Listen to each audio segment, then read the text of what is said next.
Mis amados hermanos, yo quiero que abramos nuestras Biblias en Juan 11. Hoy vamos a cerrar con esta serie basada en el capítulo 11 de Juan. Hoy es el último sermón de 4, ya hemos visto 3 y hoy es el cuarto y el último sermón basado en el capítulo 11 del Evangelio según Juan. Y hoy estaremos viendo los últimos versos a partir del 45 hasta el 57, que es el final de este capítulo 11. Vamos a leerlo, luego estaremos orando y de esa forma desarrollando el mensaje que Dios ha traído para cada uno de nosotros en esta hermosa mañana.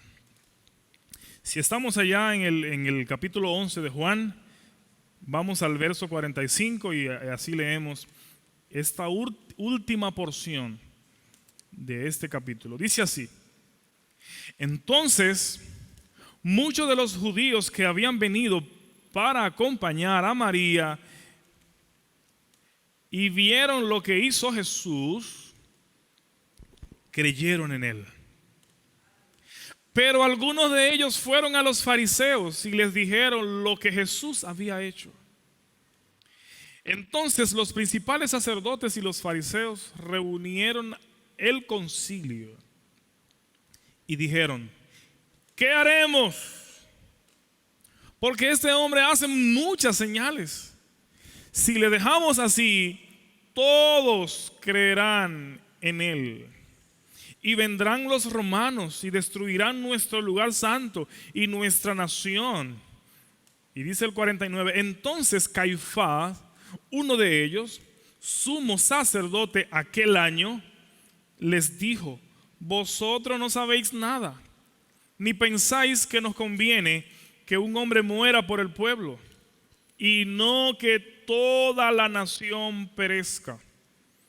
Y dice el 51, esto no lo dijo por sí mismo, sino que como era el sumo sacerdote aquel año, profetizó que Jesús había de morir por la nación. Y no solamente por la nación, sino también para congregar en uno a los hijos de Dios que estaban dispersos. Así que desde aquel día acordaron matarle.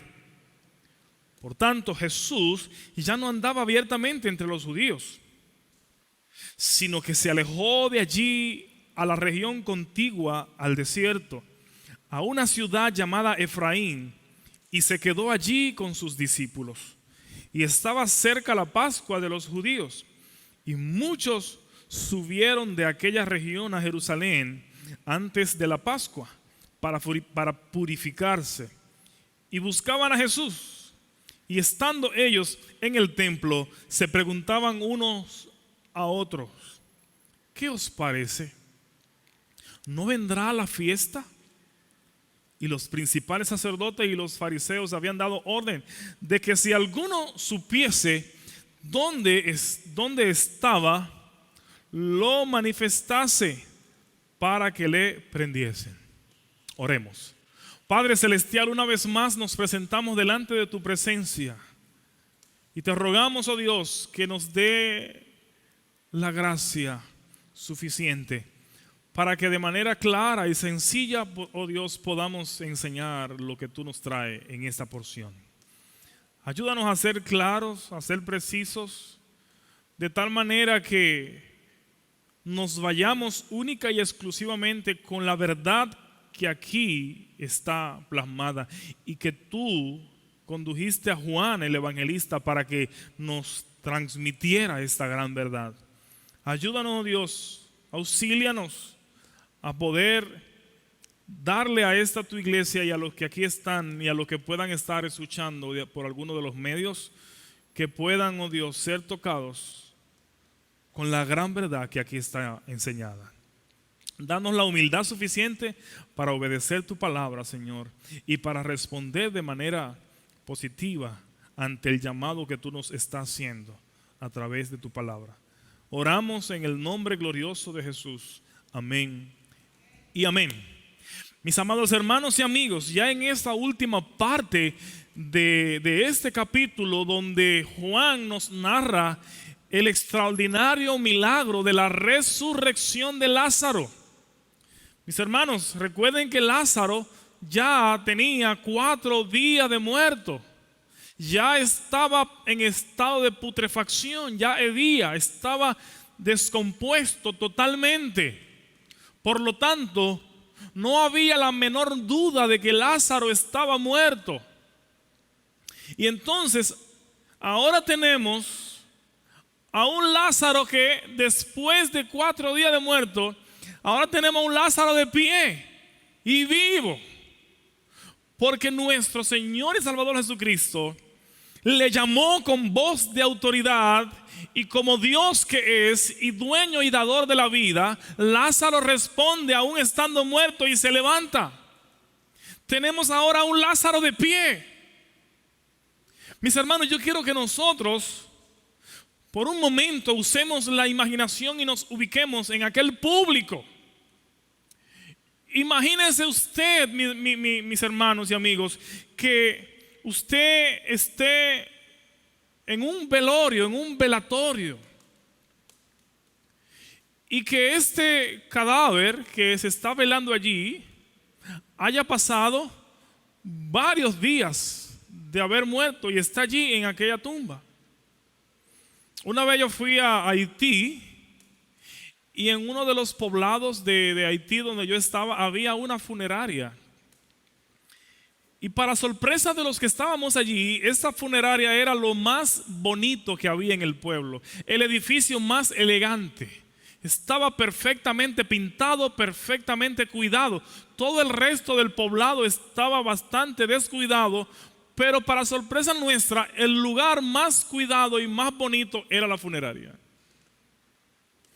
Y entonces nosotros obviamente al ver esto preguntamos a los haitianos que nos acompañaban allí qué pasaba en aquel lugar.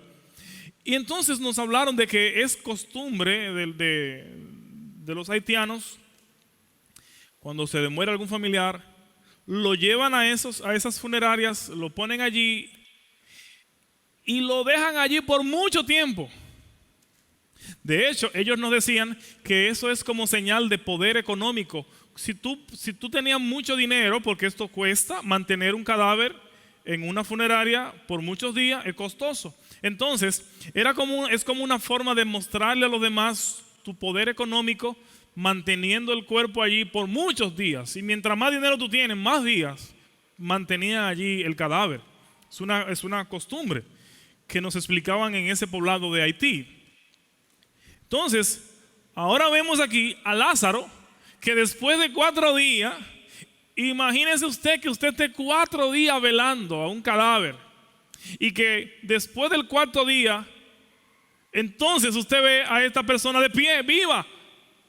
Recuerden que Jesús le dijo, desátenlo para que se vaya, porque estaba vivo. Y Lázaro, en el momento en que fue desatado, caminó y anduvo y estuvo entre la gente ahí. Todo el mundo, todo lo que allí estuvieron, lo vieron muerto. Y ahora lo ven vivo, parado, de pie, sano, sin hedor. El hedor se había ido. La descomposición se había desaparecido. Ya Lázaro no hedía. Ya no hedía, ya no estaba descompuesto. Su carne, que había entrado en descomposición, se regeneró otra vez. Mis hermanos, y todo esto por la acción poderosa de Jesucristo. Entonces el pueblo tenía a Lázaro vivo, ya sin estar hediondo, y tenían a Cristo, aquel hombre a través del cual Lázaro vino a la vida. Allí hay un serio problema. Hay una seria dificultad allí para este público que ya había estado viendo las señales anteriores que Jesús había hecho. La fama de Jesucristo había corrido. Recuerden que el milagro anterior que Jesús había hecho, según el relato de Juan, fue que le devolvió la vida a un ciego de nacimiento. Jesús le había dado la vida a un ciego de nacimiento y ahora, la vista, perdón, y ahora le ha dado la vida a alguien que estaba muerto y en estado de descomposición. Hay un problema serio. Ese que le había dado la vida a Lázaro, Él había dicho que Él era Dios, que Él era el Hijo de Dios, que Él era el dador de la vida, el dueño de la vida. Y que para tener la vida eterna había que creer en Él. Mis hermanos, los que estaban allí estaban en una disyuntiva. ¿Qué hacemos con este hombre? ¿Qué hacemos con Jesucristo? Que Él ha dicho que es Dios, el Hijo de Dios, y ahora ha dado una muestra contundente de que realmente es Dios. ¿Ustedes creen que después de Jesús haber levantado a Lázaro, de haberle dado vida a Lázaro después de 4 días, quedaba alguna duda de que realmente era Dios? ¿Ustedes creen que quedaba alguna duda? Óigame, si usted quería más, ¿qué más podía hacer Jesucristo para demostrarle que era Dios? ¿Qué más podía hacer? Recuerden que el que había recibido la vista dijo: nunca nadie había hecho un milagro como este, darle la vista a alguien que nació ciego. Pero ahora nadie nunca había devuelto a la vida a alguien que tenía ya 4 días de muerto. De manera contundente quedaba sellado que realmente Jesucristo era el verdadero Mesías, el Hijo de Dios, a quien ellos estaban esperando. Por lo tanto, tenían 2 disyuntivas. La primera disyuntiva era la que vemos por la que optaron parte del público. Vemos en el capítulo 45 donde iniciamos. ¿Qué hicieron muchos de los que estuvieron allí? Dice que entonces muchos de los judíos que habían venido para acompañar a María y vieron lo que hizo Jesús, ¿qué hicieron?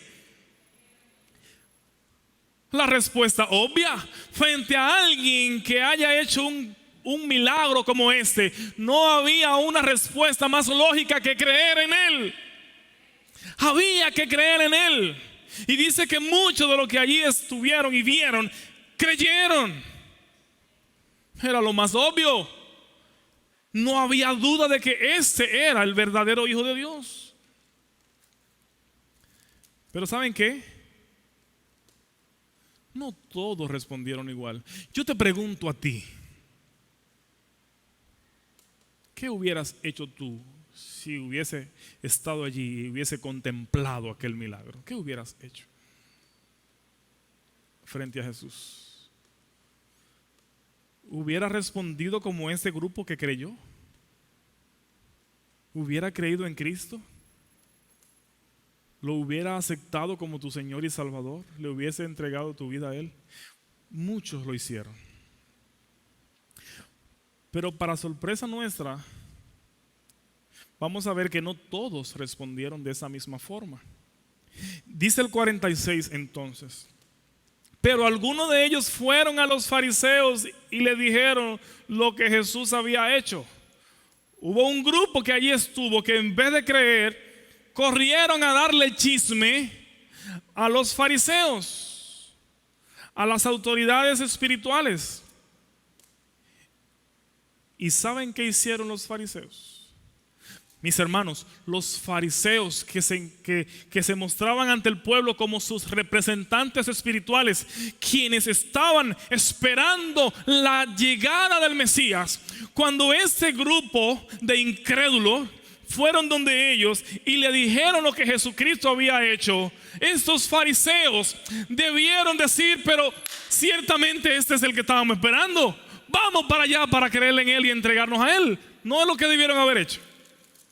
Estos fariseos, líderes religiosos, con esta muestra contundente de poder realizada por Jesucristo, ellos mismos debieron haber creído. Pero ¿saben qué? No creyeron. Miren lo que hicieron. Entonces, en el 47, los principales sacerdotes y los fariseos reunieron el concilio y dijeron: ¿qué haremos? Ahí está la pregunta. Frente a un hombre como este, cabe la pregunta: ¿y qué vamos a hacer? ¿Qué haremos? Por eso es que cuando nosotros le prediquemos el evangelio a alguien, tenemos que llevarlo al punto de que tenga que decir: ¿y qué hago ahora? ¿Qué hago ahora con este hombre? Tenemos que presentarle a Cristo. para que la gente tenga que responder si llegara a esta encrucijada. ¿Qué hago? O le creo o le rechazo. Ese es el trabajo nuestro al evangelizar, al presentarle a Cristo a la gente. Que la gente tenga que decir, ¿qué hago? Recuerden lo que hizo el carcelero de Filipo. Cuando vio cómo este terremoto abrió las puertas y cómo Pablo y Silas, en vez de salir corriendo y huir y escapar de allí, se quedaron allí y le salvaron la vida y le predicaron el evangelio. ¿Cuál fue la respuesta del carcelero de Filipo? ¿O cuál fue la reacción? ¿Qué tengo que hacer para ser salvo? ¿Qué tengo que hacer? Esta gente, estas autoridades religiosas, al enterarse del milagro que Jesucristo había hecho, tuvieron que reaccionar. ¿Y ahora qué hacemos? Ya no hay duda. Está claro de que esta señal es inconfundible. Estamos frente al Mesías. Mis hermanos, pero la incredulidad de esta gente era tan grande, la ceguera espiritual de esta gente era tan abrumadora, que en vez de responder, ¿qué haremos? Hoy, ¿qué haremos? ¿Creer en Él y recibirle como nuestro Mesías? ¿Recibirle como nuestro Señor? Era la respuesta que tenía que venir. Pero su terquedad, su ceguera, su arrogancia era tan grande que prefirieron rechazarlo. Y no solamente rechazarlo, sino que veamos cuál fue su determinación. ¿Qué haremos? Al final del verso 47. Porque este hombre hace muchas señales. Si le dejamos así, todos creerán en él. No podemos permitir que este hombre siga haciendo señales como esta, porque todo el pueblo va a terminar creyendo y terminaremos nosotros teniendo que creer obligatoriamente. Y estamos negados a creer en él. Mis hermanos, el evangelio del Señor es tan claro y tan contundente que si tú lo rechazas es porque estás ciego y está cerrado tu corazón para creerle. No porque no hayan evidencias tangibles y contundentes de que Jesucristo es realmente lo que dice ser.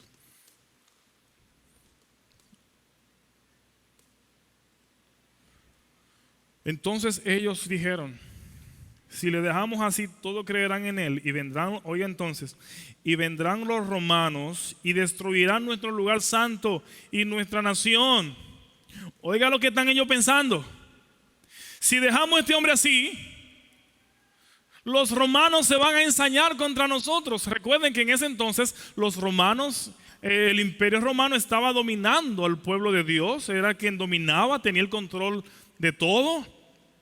Y resulta que los romanos no se metían con la religiosidad del pueblo judío. Los romanos se contentaban simplemente con cobrarle los impuestos, con beneficiarse económicamente de ellos, pero ellos no se inmiscuían en los asuntos religiosos, no se metían con eso. A los romanos les daba lo mismo, mientras el pueblo estuviese sometido a él y le rindiera sus tributos, sus impuestos, no había ningún problema.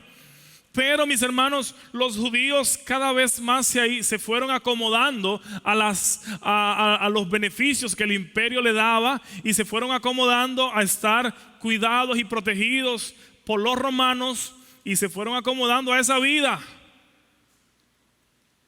Ellos estaban esperando al Mesías, pero también estaban disfrutando de las mieles del imperio. Y cuando ellos se vieron en la encrucijada, bueno, tenemos aquí al Mesías, o recibimos al Mesías con todas las implicaciones que eso viene, o seguimos disfrutando de nuestros privilegios que recibimos de parte del imperio romano. ¿Qué recibimos? ¿Qué decidimos? Porque creer en Cristo, aceptar a Cristo, implicaba ganarse el rechazo de los romanos, porque entonces tú tendrías que dejar de ver al emperador romano como tu señor para decir que Cristo era tu señor. Y para tú poder estar frío con el imperio, tú tenías que ver al emperador como tu señor. Pero nadie puede servir a dos señores. Si tú dices ser siervo de Cristo, no puedes ser siervo de nada más. O eres siervo de Cristo o eres siervo de otra cosa, pero no puedes servir a dos señores.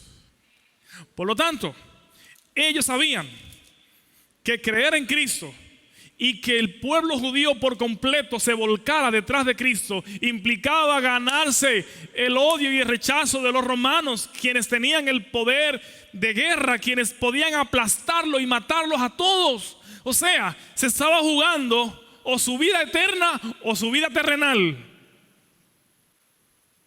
¿Y qué hicieron ellos? Mis hermanos, es por esto que nuestro primer punto, la primera verdad que sacamos de esta porción es esta: que el pueblo judío prefirió por mucho los beneficios temporales de que le brindaba el imperio romano antes que los beneficios eternos de su vida en Cristo. El pueblo judío prefirió los beneficios temporales de su vida en el imperio antes que los beneficios eternos de su vida en Cristo Jesús. Qué pena que ellos, en vez de elegir los beneficios que le vendrían por aceptar a Cristo, por unirse a Cristo, prefirieron los beneficios temporales que le ofrecía el imperio. Prefirieron rechazar la vida eterna que le ofrecía Cristo y se agarraron a la vida temporal que le ofrecía el imperio. Es una gran lástima, es una gran pena que mucha gente en su ceguera espiritual prefieren los beneficios de este mundo. Prefieren disfrutar de los beneficios que este mundo les ofrece y rechazan por completo los beneficios eternos que solamente Cristo puede darle. Este mundo nos ofrece una vida temporal, mas Cristo nos ofrece una vida eterna. Y la gente prefiere la vida temporal. La gente quiere lo que está ahora, lo que puedo ver, lo que puedo disfrutar ahora. Eso de vida eterna, eso no está seguro, según piensa la gente. Mis hermanos, nosotros, por la gracia de Dios, Dios nos abrió los ojos de tal manera que pudimos rechazar los beneficios temporales que este mundo nos ofrece y nos aferramos a la vida eterna que solo Cristo nos ha dado. Amén. Entonces, esto era lo que estaba en juego en este momento. ¿Cuáles son los argumentos que ellos dan? Bueno, si este hombre sigue haciendo milagro así, el pueblo judío completo terminará creyendo en él, terminarán proclamando a este hombre como su rey y tendremos que vernosla con el imperio romano, que es más fuerte que nosotros. Nos va a aplastar, nos va a destruir y hasta aquí llegamos. Vieron su vida temporal en juego y la valoraron más que la vida eterna que Cristo les da. Eso es lo que muchas veces nosotros terminamos haciendo.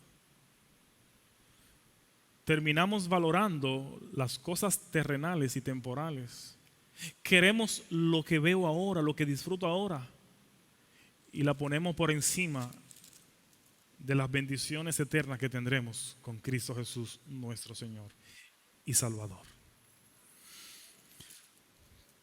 Pero yo quiero que nosotros veamos aquí, porque esto es lo que estaba ocurriendo en términos históricos. En términos históricos, esto es lo que estaba ocurriendo.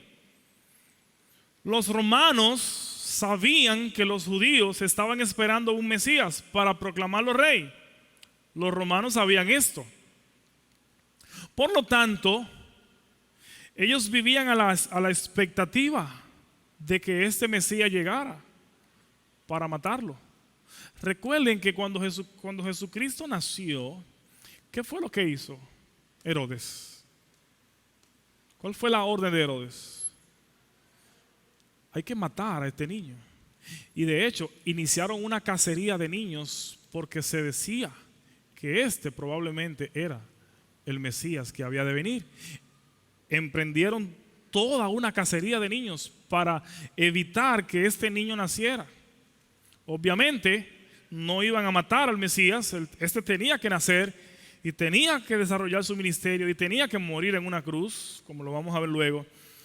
Pero ahora, mis hermanos, si los romanos veían que todo el pueblo judío había creído que este era su Mesías y lo proclamaban rey, los romanos veían amenazado su poderío sobre el pueblo, y de seguro que iban a emprender la muerte o la exterminación de todo este pueblo. Y era lo que estaba en riesgo aquí para los judíos. Por eso entonces, fíjense lo que hace. Vayamos al verso 49. Entonces Caifás, uno de ellos, sumo sacerdote aquel año, les dijo: vosotros no sabéis nada, ni pensáis que lo que nos conviene que un hombre muera por el pueblo, y no que toda la nación perezca. Mis hermanos, aquí está reunido el concilio. El concilio era el equipo oficial de líderes religiosos que representaba al pueblo de Israel. Y este concilio era encabezado por el sumo sacerdote que en ese tiempo le tocaba. Y en esta ocasión, en este momento histórico, el sumo sacerdote que estaba de turno se llamaba Caifás. Caifás era el hombre que estaba allí encabezando el concilio, era el gran líder religioso del pueblo judío en aquel entonces. Y este se pone en pie y dice: señores, o muere este hombre o morimos todos. ¿Qué nos conviene? ¿Cuál ustedes creen que fue la respuesta? Bueno, para que muramos todos, que muera él solo. Por lo tanto, en ese momento se firmó la sentencia de muerte de Jesucristo. Este hombre tiene que morir. Lo vamos a matar a él para que no tengamos que morir todos. Él va a morir en nuestro lugar. Esa fue la decisión del concilio de las autoridades religiosas de aquel entonces, encabezada por Caifás, quien era el sumo sacerdote de turno en ese momento. Esa fue la sentencia de muerte. ¿Y saben qué?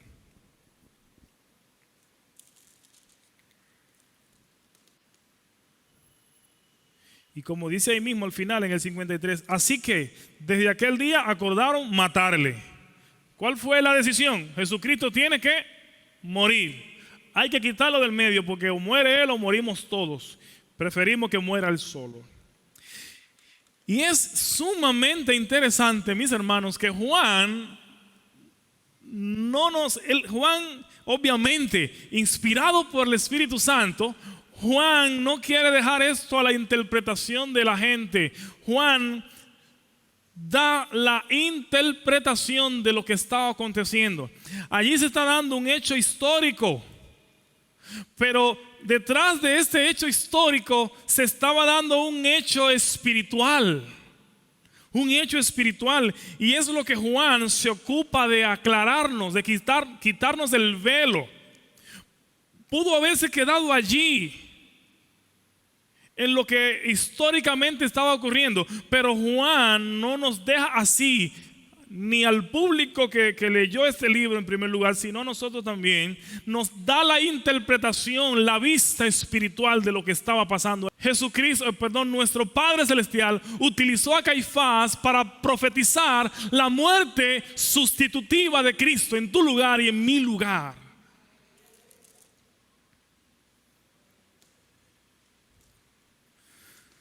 Mis hermanos, y este es nuestro segundo punto. El Padre Celestial prefirió la muerte temporal de su Hijo. Escuche bien esto. El Padre Celestial prefirió la muerte temporal de su Hijo para darnos a ti y a mí vida eterna. Dios nuestro Padre prefirió que su Hijo muriera en nuestro lugar. Mis hermanos, tú y yo debíamos morir por nuestros pecados. Jesucristo no pecó, por lo tanto Jesucristo no merecía morir. Él fue santo, perfectamente santo. Él fue obediente, perfectamente obediente. Por lo tanto, Él no merecía morir. Ahora tú y yo sí somos pecadores, merecedores de la muerte. Por lo tanto, nuestro Dios, para librarnos de la muerte y poder unirnos a su pueblo por la eternidad, Él puso a su Hijo en tu lugar y en mi lugar para que tú y yo podamos vivir. Para que tú y yo podamos vivir por la eternidad. Yo quiero que veamos dos pasajes de la Biblia que nos hablan de esta doctrina, de esta verdad. El primero está en 2 Corintios 5, 21. 2 Corintios 5,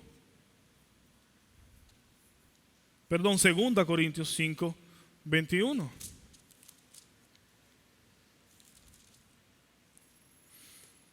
Dice así: al que no conoció pecado, o sea, a Cristo, al que no conoció pecado, por nosotros lo hizo pecado, para que nosotros fuésemos hechos justicia de Dios en él.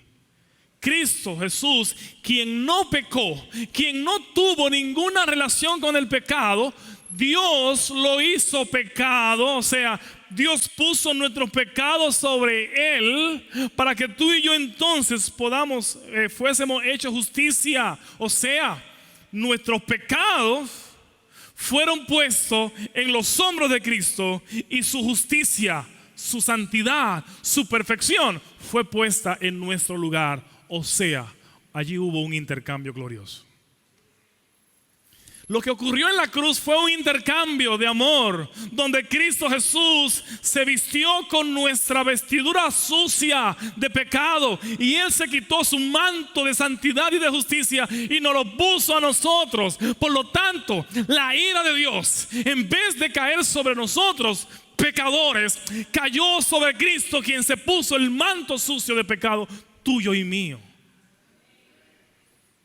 Y Él soportó la ira de Dios que nos tocaba a nosotros. Eso fue lo que Caifás, sin darse cuenta, profetizó allí. Este hombre tiene que morir en lugar de la nación. Y Juan dice, ¿saben qué? Él lo que está es hablando por parte de Dios. Sí, Jesucristo habría de morir en lugar nuestro. Dio la profecía de lo que habría de acontecer. Otra porción que nos habla de la misma verdad está en 1 de Pedro 2:24. 1 de Pedro capítulo 2, versículo 24. Dice, quien llevó él mismo nuestros pecados en su cuerpo, quien llevó él mismo nuestros pecados en su cuerpo sobre el madero, para que nosotros, estando muertos a los pecados, vivamos a la justicia, y por cuya herida fuisteis sanado. Él llevó él mismo sobre su cuerpo nuestros pecados. Él se tiró sobre sí nuestros pecados para que tú y yo podamos vivir. Mis hermanos, fue una decisión que Dios el Padre tomó en la eternidad, por gracia, por pura gracia. Él, Dios el Padre, en la eternidad decidió formar un pueblo a lo cual Él tendría que redimir, tendría que comprar, tendría que librar de la muerte. Pero mis hermanos, nuestro Dios es un Dios justo y no puede pasar por alto el pecado. ¿Y cómo Dios resolvió su justicia? Este asunto de su justicia para poder salvarnos a nosotros. Dios no podía pasar por alto tu pecado y mi pecado. Él tendría, como Dios justo, tendría que castigarte y castigarme y castigar a todo aquel que peca. ¿De qué manera Dios resolvió este problema? Entregando a su Hijo. Alguien tenía que pagar. ¿Tú sabías eso? Que si Dios te salva sin que alguien pague, entonces Él deja de ser justo, entonces Él deja de ser Dios. Dios tiene que ser justo y Dios tiene que aplicar su justicia. Por lo tanto, alguien tenía que pagar. Si no, todos tendríamos que morir. ¿Saben cómo Dios nos libró de la muerte? A ti y a mí. De la muerte eterna. Entregando a muerte a su Hijo. Y aquí yo he dicho que es una muerte temporal.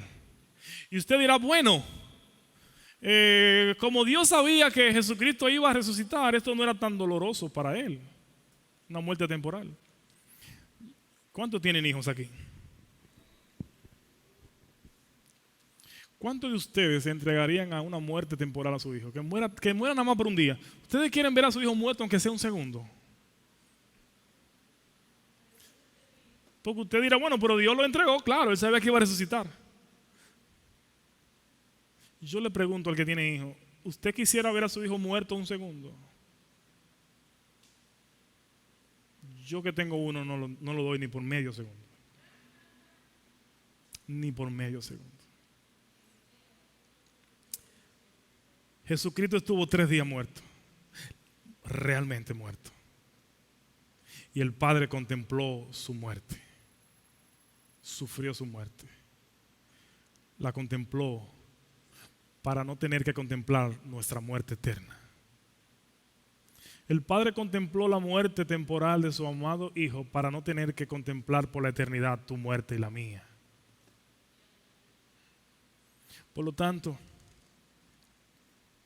si tú y yo estamos vivos hoy, es porque Cristo murió en nuestro lugar.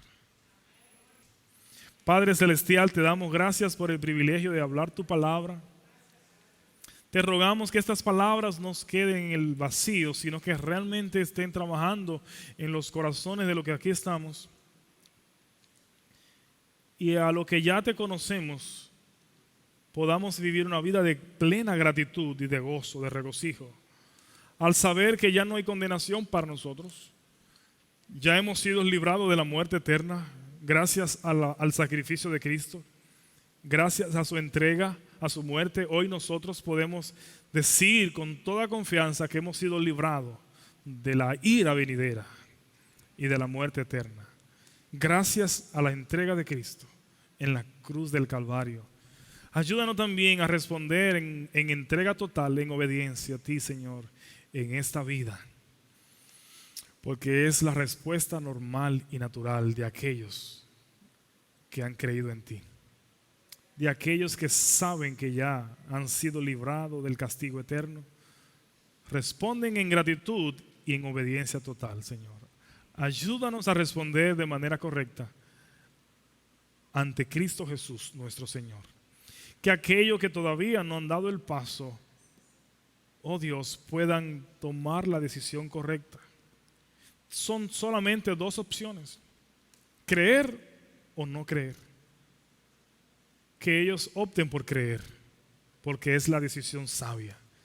Creer en Cristo Jesús como el único Dios, como el único Salvador y mediador, como el único que puede darnos vida eterna. Que esa sea su decisión, Señor. En Cristo Jesús oramos. Amén y amén.